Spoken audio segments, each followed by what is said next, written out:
नमस्कार, मेरा नाम है ओम प्रकाश यादव और आप देख रहे हैं वॉइस ऑफ रिपब्लिक।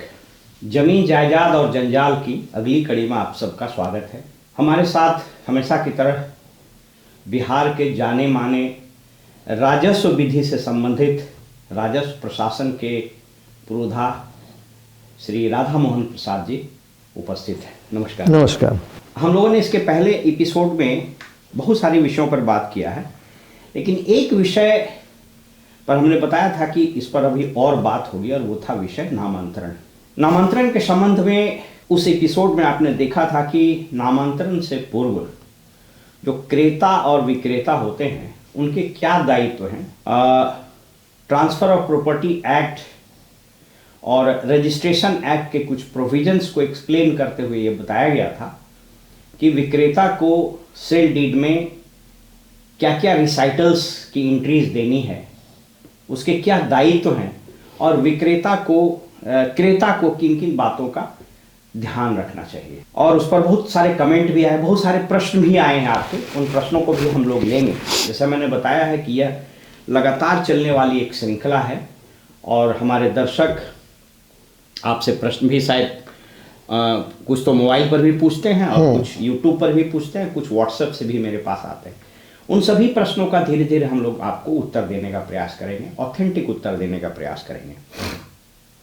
अभी हम लोग दाखिल खारिज, आप सब लोग जानते हैं कि बिहार लैंड म्यूटेशन एक्ट 2011 एक नया कानून बन गया था 2011 में। उसके पहले कोई बहुत प्रभावी कानून नहीं था। इनफैक्ट सर्कुलर्स के कंपेंडियन से म्यूटेशन हो रहा था। तो सरकार ने सोचा 2011 में कि इसके लिए कॉम्प्रिहेंसिव कानून बने, तो उसने कॉम्प्रिहेंसिव कानून भी बनाया।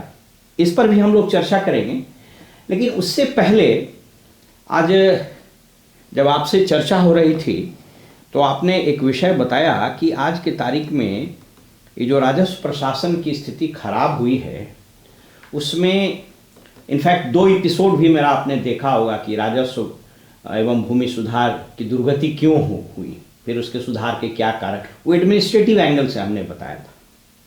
लेकिन जहाँ तक लैंड रिकॉर्ड्स का सवाल है तो अभी डिस्कशन के क्रम में बताया श्री राधा मोहन प्रसाद जी ने कि ये जो जमाबंदी पंजी है उसकी सबसे इम्पॉर्टेंट डॉक्यूमेंट था और उसकी सबसे ज़्यादा दुर्गति हुई।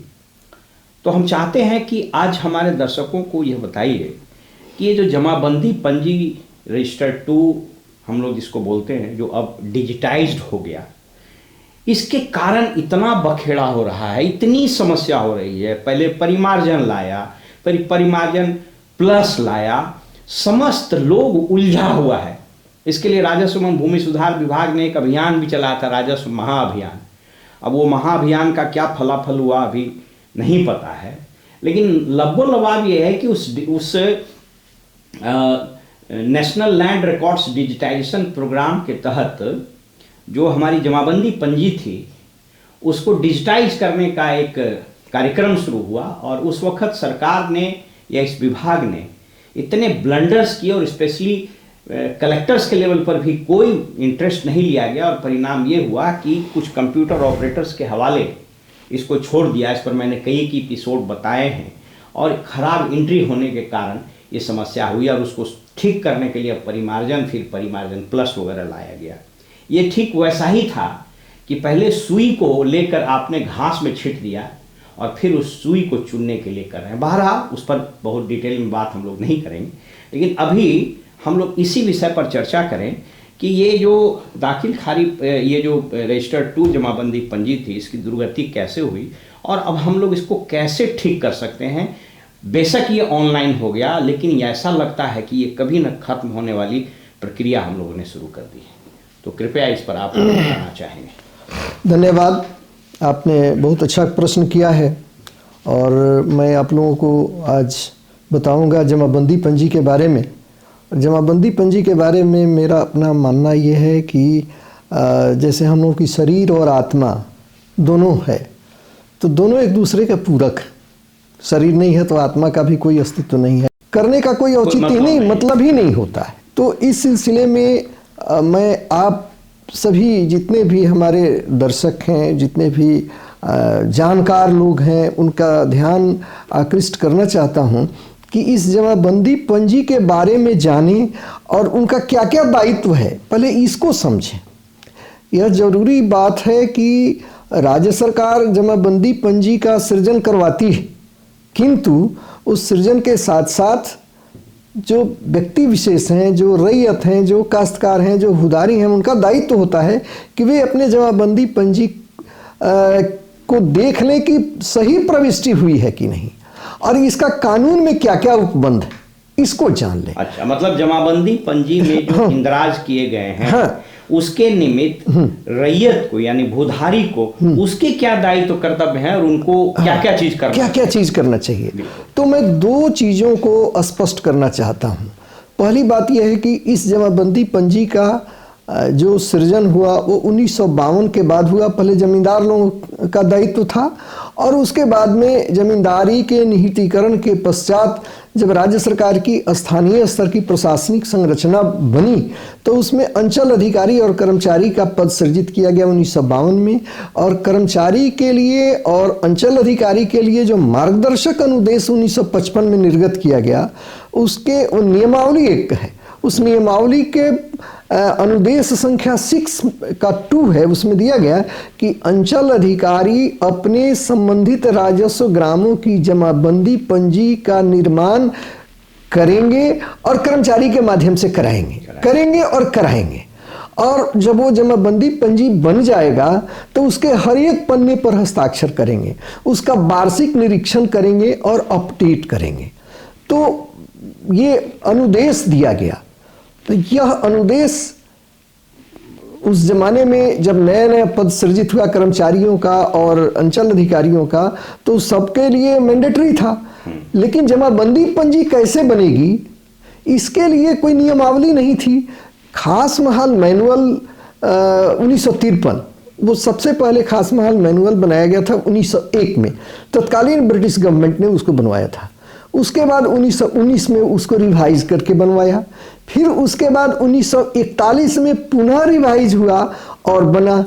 और 1941 वाला ही खास महाल मैनुअल जब बिहार सरकार आई, जमींदारी की वेस्टिंग हो गई, तो उसको संशोधित रूप में 1953 में लागू किया। 1953 में उस खास महाल मैनुअल में दो नियम उसका बहुत महत्वपूर्ण है।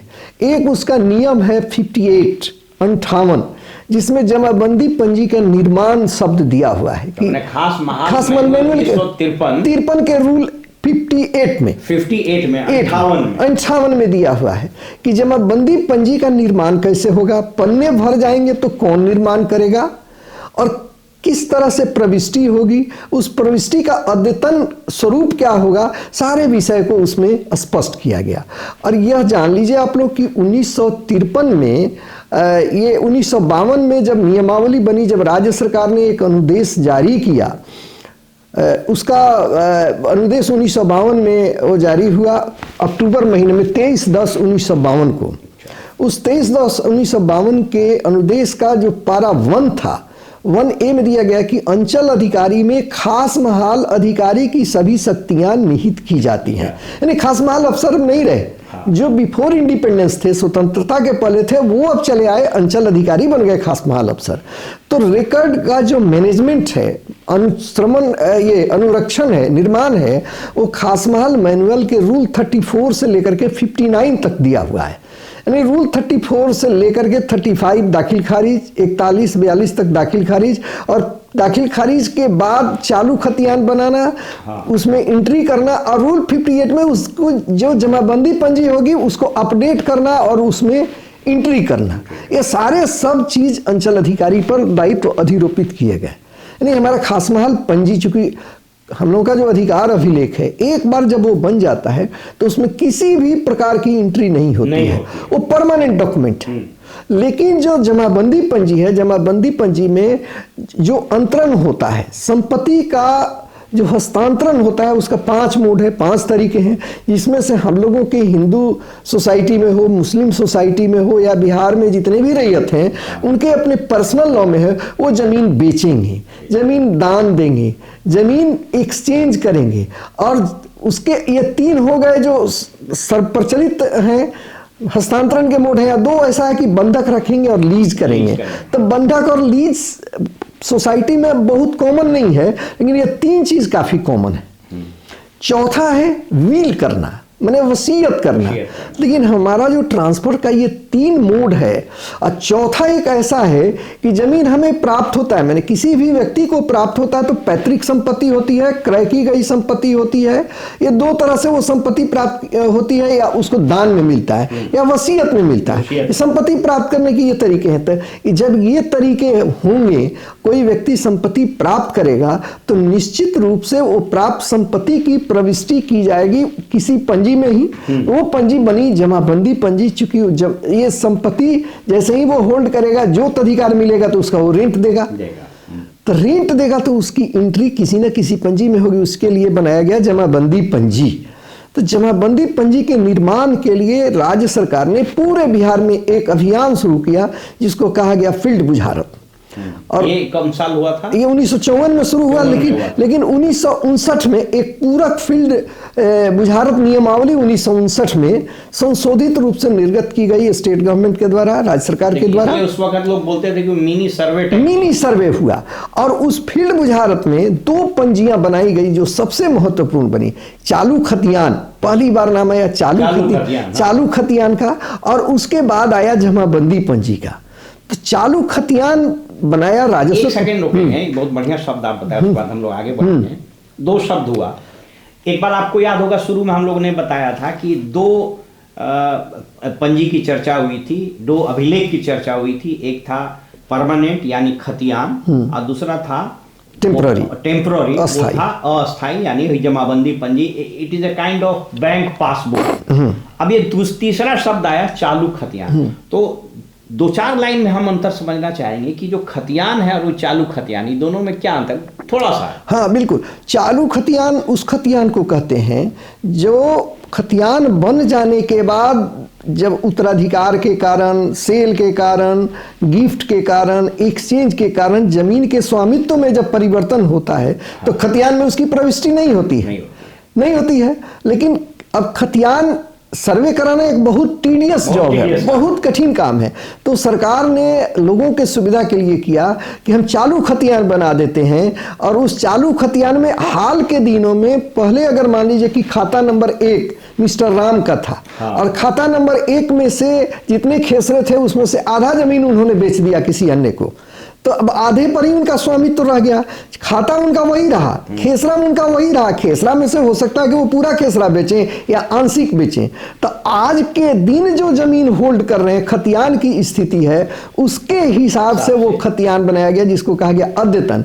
अब अगर किसी व्यक्ति ने खाता नंबर 1 से 5 आदमियों ने लिया तो खाता नंबर 1/1, 1/2 ऐसे करके उसको सब बना दिया गया, और वो अद्यतन स्थिति को प्रस्तुत करता। बहुत बढ़िया बताते हैं, आप समझ गए होंगे कि खतियान और चालू खतियान में क्या अंतर है जी। फिर आगे चलते हैं। तो उसके बाद में ये जमाबंदी पंजी बनाने के लिए एक एग्जॉस्टिव पूरे बिहार में अभियान चलाया गया, क्योंकि यही एक अभिलेख था जिस अभिलेख में सभी चीज़ों की प्रविष्टि होनी थी। कोई भी व्यक्ति लैंड पोजीशन सर्टिफिकेट लेता है तो वो जमाबंदी पंजी से लेता है, अपने ज़मीन की जानकारी प्राप्त करना चाहता है तो जमाबंदी पंजी से लेता है।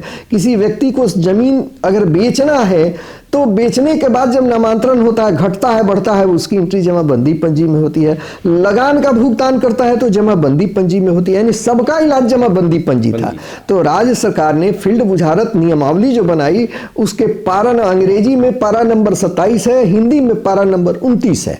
उस 29, 30 और 31 इस 3 में अंचल अधिकारियों पर दिया गया कि जैसे ही खतियान चालू खतियान बन जाए, अंचल अधिकारी राजस्व ग्रामवार सभी रैयतों का जो उस राजस्व ग्राम में निवास करते हैं या जमीन का स्वामित्व रखते हैं, उनका वो जमाबंदी पंजी 2 प्रतियों में तैयार करेगा। वो बना, और उस जमाबंदी पंजी का वो हस्ताक्षरित करेगा, एक एक पन्ने पर देगा, और वही जमाबंदी पंजी बनी वो फील्ड बुझारत में जमींदारों के रिटर्न और स्थल वेरिफिकेशन के आधार पर बनी। उसके बाद राज्य सरकार का जो भी आदेश आया जमाबंदी पंजी में, संशोधन का आया कि उसमें खाता खेसरा रकबा दीजिए, फिर कोई आदेश ऐसा नहीं आया कि जमाबंदी पंजी कैसे बनेगी। अभी भी यहाँ तक आप बहुत बढ़िया बताया, इसको हम लोग थोड़ा रैप अप करते हैं, माने इसको रिकैप करते हैं। इतना बढ़िया से आपने बता दिया कि खतियान और चालू खतियान के संबंध में आपने समझ लिया। जमाबंदी पंजी रजिस्टर 2 जिसको बोलते हैं वो कैसे ओरिजिनेट किया, कैसे उसका जन्म हुआ और उसके लिए अंचल अधिकारी और राजस्व कर्मचारी ने अपनी शक्ति कहाँ से प्राप्त की और कैसे कैसे उसमें इंट्रीज होने लगा। अभी तक आपको सुनने से सभी लोगों को यह स्पष्ट हो गया होगा कि इसका मतलब राजस्व प्रशासन का खतियान के बाद सबसे प्रमुख अभिलेख तो रजिस्टर 2 ही हुआ। रजिस्टर 2 हुआ सबसे प्रमुख अभिलेख। यानी रजिस्टर 2 कितना सैक्रोसैंक्ट है समझ लीजिए। माने आप समझ लीजिए कि अगर खतियान आपका समझ लीजिए जन्म कुंडली है तो ये जो रजिस्टर 2 है ना यह सेमी जन्म कुंडली है। माने ये दोनों के बीच तारतम्यता रहे तो कितनी महत्वपूर्ण है। इसलिए जमाबंदी पंजी पर अभी हम लोग और बात करेंगे, तो आगे चला जाए। जमाबंदी पंजी का निर्माण कराने का जितने सारे अंचल अधिकारी हैं उनके बारे में उनके बीच एक भ्रांति है कि इसको कौन बनाएंगे, किसको निर्माण करने का अधिकार है। तो जमाबंदी पंजी को बनाने का एक्सक्लूसिव अधिकार अंचल अधिकारी को है और वो जो गाइडलाइंस 1955 में निकला अभी उसमें कोई संशोधन नहीं हुआ है, उन्हीं को बनवाना है। उसको अद्यतन करना है, उसमें जितनी सारी प्रविष्टि दाखिल खारिज के आधार पर होगी, लगान की प्रविष्टि होगी, वो रूल 58 खासमाल मैनुअल का है उसके हिसाब से होगी। अब ये जो नया दाखिल खारिज अधिनियम 2011 में आया है उस 2011 के अधिनियम में जमाबंदी पंजी के अद्यतन करने के विषय पर कहीं कुछ नहीं लिखा हुआ है। सिर्फ जमाबंदी पंजी में प्रविष्ट किया जाएगा, उसमें खेसरा पंजी, अभिधारी खाता पंजी, इसकी कल्पना है। तो हमारा ये कहना है कि जो हमारी जमाबंदी पंजी है वही हमारे लिए सब कुछ है, बिहार के रैयतों के लिए है।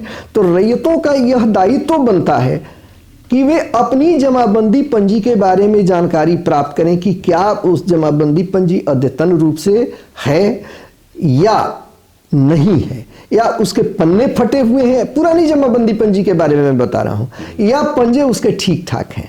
हमारे यहाँ बिहार में क्या है कि जो अंतरण होता है, यानी हम सेल बिक्री करते हैं, गिफ्ट करते हैं, विनिमय करते हैं, तो जो दाखिल खारिज होती है उस दाखिल खारिज का जो जमाबंदी पंजी से घटाया जाता है वो पुरानी ही जमाबंदी पंजी है। और पुरानी जमाबंदी पंजी इसलिए अभी भी रन कर रही है और उसमें जमाबंदी संख्या रन कर रहा है कि हमारे बिहार के समाज में 90% ऐसे फैमिलीज हैं जिन्होंने बंटवारा नहीं किया। अब बंटवारा नहीं होने के कारण अगर 1962 में दादा के नाम से जमाबंदी बनी, पिताजी के नाम से बनी, चाचा के नाम से बनी, वो मृत व्यक्ति की जमाबंदी अभी भी रन हो रही है। परिवार में मौखिक बंटवारा हो गया है, एमिकेबल सेटलमेंट हो गया है, पारिवारिक प्रबंध के आधार पर सब लोग अपने अपने हिस्से को जोत रहे हैं। लेकिन हिस्सा क्लियर है, लेकिन किस खेसरे में किसको कितना हिस्सा मिला है यह स्पष्ट नहीं है, एक्ट विथ रूल्स नहीं है। अब अगर वो एक्ट विथ रूल्स नहीं है तो परिवार का कोई भी हिस्सेदार अगर अपनी जमीन को बेचता है तो वो मृत जमाबंदी से कर्मचारी कैसे घटाएगा? यह प्रश्न, ये सबसे बड़ी समस्या। मृत व्यक्ति के नाम से जमाबंदी चल रही है। अगर आज के डेट में मान लें कि उस दादा के नाम पर जमाबंदी है या पिता के नाम पर जमाबंदी है, 1962 में बनी है और आज उसमें से उसका पोता बेच रहा है उस जमाबंदीदार का, तो वो पोता के नाम पर जमाबंदी नहीं है। कर्मचारी को जो गाइडलाइंस दिया गया है विभाग की ओर से कि जैसे ही आप दाखिल खारिज का रिपोर्ट करेंगे तो किस जमाबंदी से घटाएंगे वो आपको स्पष्ट लिखना है। तो अब कर्मचारी मृत व्यक्ति के साथ उस पोते का क्या संबंध है, कैसे वो उस जमाबंदी से घटाए, यह एक अहम प्रश्न उत्पन्न हो जाता है। मतलब इस पर कोई अभी स्पष्टता विभाग के स्तर से बिल्कुल स्पष्टता दी गई है।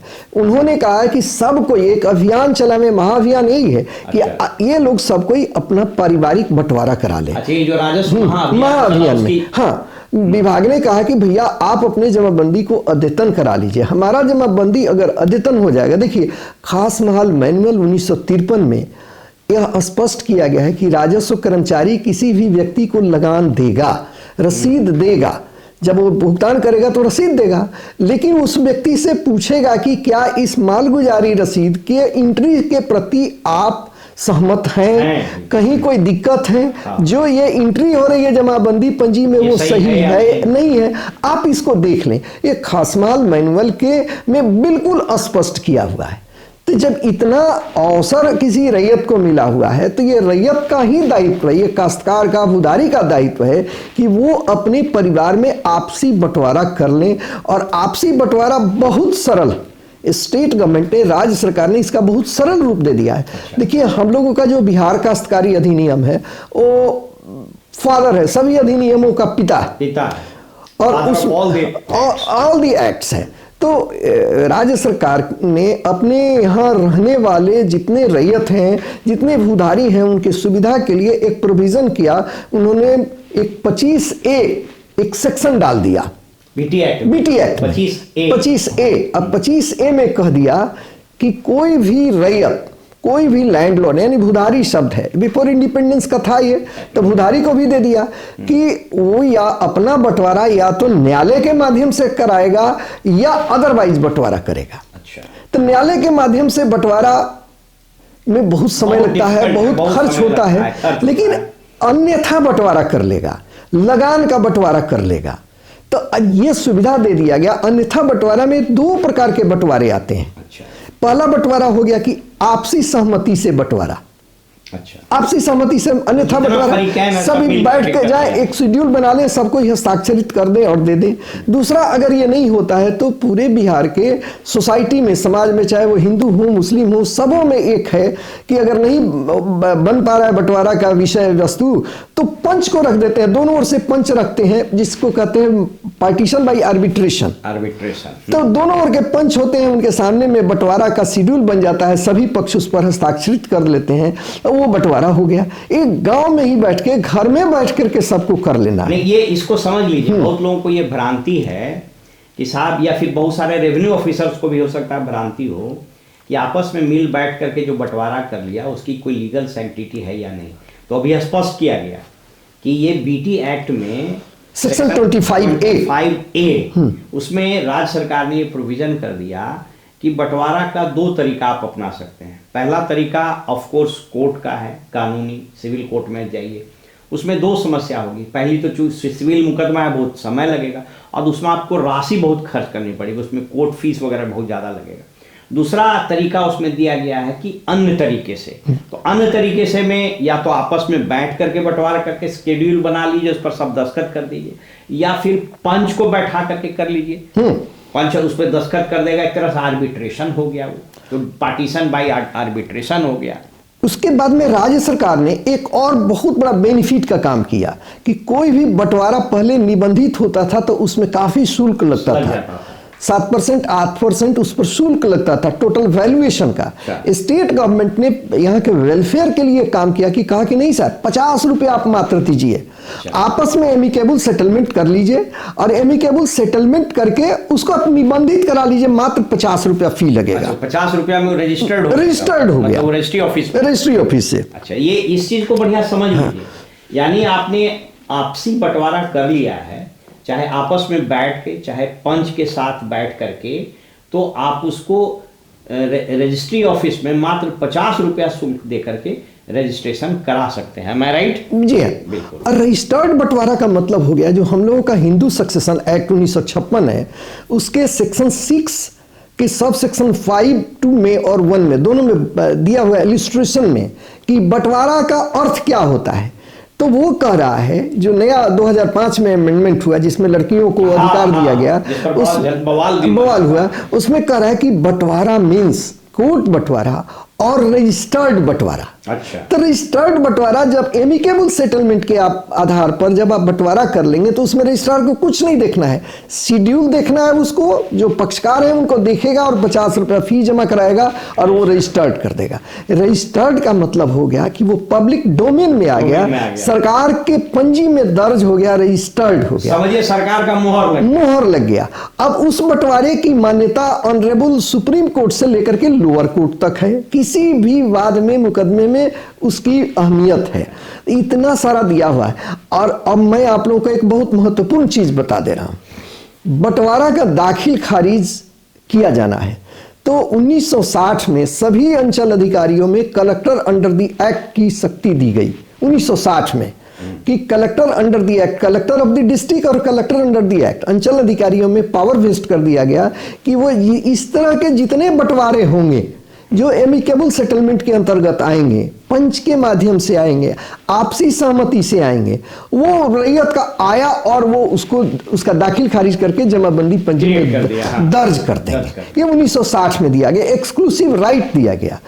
ये जो अधिकार दिया अंचल अधिकारी को, या कोई एग्जीक्यूटिव इंस्ट्रक्शन से था या फिर कोई कानून में प्रोविजन करके? नहीं, उस समय एग्जीक्यूटिव इंस्ट्रक्शन ही निकलते थे। और चूंकि बीटी एक्ट के सेक्शन 25A और 88A में नियमावली में वो बनाया गया, प्रशासनिक आदेश निकाला गया उस समय का, इसलिए वो वैलिड है। तो ये 1960 से चल रहा है और ये होते आ रहा था। बीच के दिनों में कुछ ऐसी स्थितियां उत्पन्न हुई, कर्मचारियों की कमी हुई, रिटायरमेंट के कारण कमी हुई, तो जमाबंदी पंजी के रखरखाव में दिक्कत हुआ। हमारी जो जमाबंदी पंजी है उसमें आप सबको ही समझ लें कि वो 1962 के सृजित जमाबंदी है और उसी जमाबंदी को अपडेट करके हम ले आ रहे हैं। दूसरा जो जमाबंदी पंजी हमारी बनी है वो बनी है रिविजनल सर्वे जिन जिन जिलों में हुआ है। अच्छा, हाँ। नया तो नया खतियान बन गया। तो हमारे नए खतियान में जो फाइनली जिस समय पब्लिश्ड हो जाता है 103A बीटी एक्ट में, हाँ। तो उसमें रेंट रोल जो 104 बीटी एक्ट में बनता है इनकॉर्पोरेट करके उसको दिया जाता है, माने उसमें इंटर करके उसको फाइनल कर दिया जाता है, लगान की प्रविष्टि हो जाती है। और सेक्शन 110 में प्रोविजन किया हुआ है बीटी एक्ट में कि जब फाइनली रेंट फिक्स हो गया और खतियान पब्लिश्ड हो गया तो उसके अगले वित्तीय वर्ष से वो रेंट वसूली करना है। हाँ। तो इस चीज को रूल 81 बीटी एक्ट की जो नियमावली है उसमें प्रोविजन किया गया। राज्य सरकार ने आदेश निकाला कि सेटलमेंट ऑफिसर खतियान के फाइनली पब्लिश्ड होने के बाद एक प्रति कलेक्टर ऑफ द डिस्ट्रिक्ट को दे देंगे for official purpose. Official purpose यानी वो अब लोगों से लगान ले और उस लगान लेंगे तो उसकी प्रविष्टि होगी तो जमाबंदी पंजी में होगी। तो रेंट रोल के आधार पर रिविजनल सर्वे खतियान का जो रेंट रोल था उसके आधार पर जमाबंदी पंजी का निर्माण हो गया और वही जमाबंदी पंजी रिविजनल सर्वे डिस्ट्रिक्ट में है जो नए रिविजनल सर्वे हुए हैं। तो ये चीज आप लोगों को ध्यान रखना है कि हमारा यह दायित्व है। हमारा अगर बैंक में पासबुक है हम उसको अपडेट नहीं करा रहे हैं, कोई कमी है तो मैनेजर के पास जाकर के मिलते हैं। तो ये चीज आप जान लें कि ये आपकी प्राइमरी ड्यूटी है कि आपकी जमाबंदी पंजी के अगर पन्ने फटे हुए हैं तो आप सीओ की कॉग्निजेंस में ले आवें। जमाबंदी पंजी में खाता, खेसरा, रकबा इत्यादि अन्य चीज की एंट्री नहीं है तो आप उसमें दर्ज करावें। दूसरा, मृत जमाबंदी हो गई है, चाचा के नाम से है, दादा के नाम से है, तो हम अगर नहीं सपोर्ट करेंगे कि कौन सी संपत्ति हम होल्ड कर रहे हैं, कितने शेयरदार के बीच हम लोगों ने आपस में बांट लिया है, तो अंचल अधिकारी नहीं कर सकता है। वो आपकी सुविधा के लिए दिया गया कि आप अंचल अधिकारी के पास ले जाइए और अंचल अधिकारी उसको कर देंगे। और इसीलिए उसको सिविल सूट से अलग रखा गया। बिल्कुल, सिविल सूट में कोर्ट बंटवारा तो है ही, कोर्ट बंटवारा तो आराम से अपना लोग करा सकते हैं। न्यायालय का बंटवारा हुआ, न्यायालय में समय लगता है। राज्य सरकार ने आपके सुविधा के लिए कर दिया कि भैया आप एमिकेबल सेटलमेंट कीजिए। और पारिवारिक व्यवस्था हम लोगों की हिंदू विधि में, जो हिंदू विधि मुल्ला की हिंदू विधि है, उस मुल्ला हिंदू विधि में और हिंदू सक्सेशन एक्ट में दो प्रोविजन किया हुआ है कि पिता को एक्सक्लूसिव राइट दिया हुआ है कि पिता के क्या क्या अधिकार होंगे। तो हिंदू विधि का पद है 255 जिसको आप रूल के रूप में कहेंगे। तो पिता को एक्सक्लूसिव राइट दिया हुआ है। क्या क्या दिया हुआ है? तो वो परिवार में सौहार्द के लिए, परिवार के मिनिमम नीड्स के लिए पहले क्या करेगा कि वो जमीन बेचेगा। मिनिमम नीड्स क्या क्या होते हैं उसको पद नंबर 243 में वर्णन किया हुआ है। शादी करना है, बच्चे को पढ़ाना है, इलाज करना है, मुकदमा में खर्च है, पिता के एक्सक्लूसिव राइट में दिया हुआ है। और उसके बाद में अन्य कौन कौन बेचेंगे जमीन, तो कोपार्सनर जो होते हैं उस परिवार के अन्य सहदायिक, उनको बेचने का अधिकार दिया हुआ है। 256 पद में दिया हुआ है कि वो भी बेच सकेंगे।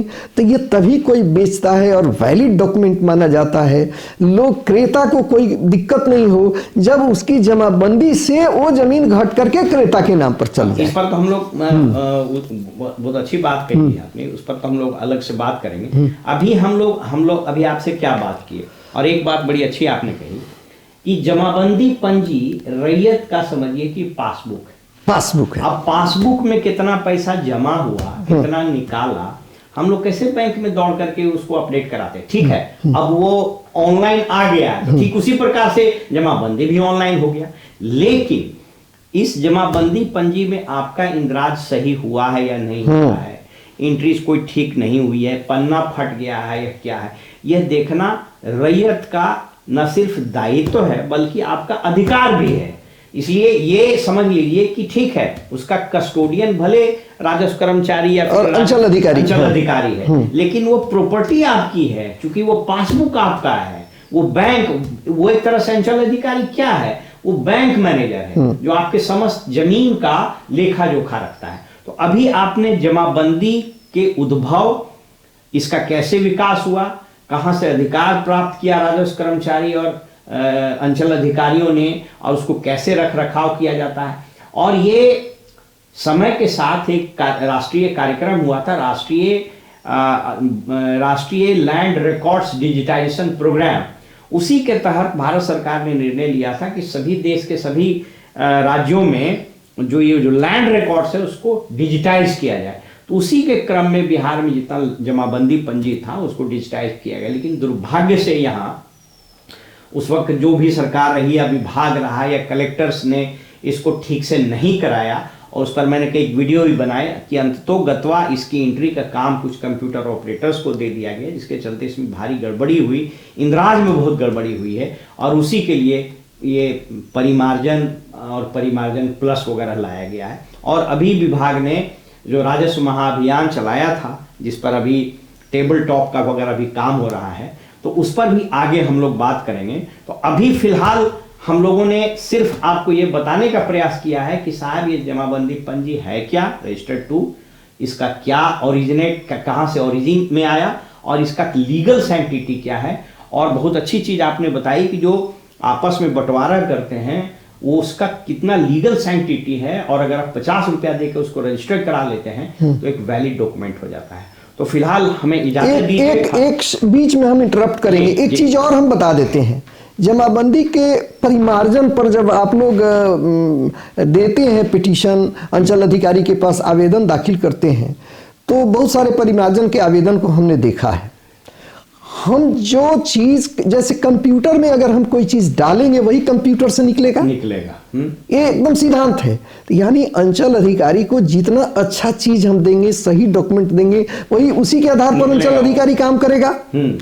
तो कोई भी व्यक्ति जिसका परिमार्जन का मैंने पिटीशन देखा है, जो अंचल अधिकारी के यहाँ फाइल कर रहा है, देखा है, हमने कई अंचलों को देखा है, उसमें सबसे बड़ी कमी क्या होती है कि जानकारी का अभाव। और जानकारी क्या है, तो हम कम भागते हैं साइबर कैफे में या कहीं अन्य बैठ करके हम आवेदन करवाते हैं परिमार्जन का। आप लोग ध्यान रखें, बिहार भूमि दाखिल खारिज अधिनियम के साथ जो उसकी नियमावली 2012 बनी हुई है, उस नियमावली के नियम 15 के उपनियम 9 में प्रोविजन किया हुआ है परिमार्जन करने का। यानी नियम में यह प्रोविजन किया हुआ है और उसी नियम के आधार पर वो करना है उसको। तो उस नियम में जब हम कहेंगे, हम सिंपल आवेदन नहीं दें, अंडर रूल 15 सब रूल 9 जरूर कोट करें, ताकि अगर कहीं कोई दिक्कत हो, किसी स्तर पर दिक्कत हो, तो हम उसके लिए आगे का जो फोरम है, हमारा जो नियंत्रित पदाधिकारी हैं, उनके पास हम आवेदन कर सकें, हम अपील कर सकें, हम रिवीजन कर सकें। तो ये बात ये है कि जो आप आवेदन दे रहे हैं उसमें जो चीज डाल रहे हैं वो तो पहले अपने से देख लीजिए कि क्या आप डाल रहे हैं। माने ज्यादातर लोग अच्छे ही से डालते होंगे, लेकिन हो सकता है कि कहीं उन लोगों को अब साइबर कैफे या किसी के भरोसे आप चले गए, वही साइबर कैफे से बड़ी जो आप आवेदन दे रहे हैं उसका ये म्यूटेशन लॉ 2011 और उससे संबंधित जो नियमावली जिसकी चर्चा अभी की गई, उसके तहत वो माने लीगल सैंक्टिटी उसमें है, उसके आधार पर आप देते हैं। तो फिलहाल हम लोग इसको, इस चर्चा को यहाँ विराम देते हैं। अगले एपिसोड में फिर आपसे इसी विषय पर या फिर अन्य विषय पर हम लोग आपसे बात करेंगे। तब तक के लिए आज्ञा दीजिए। नमस्कार।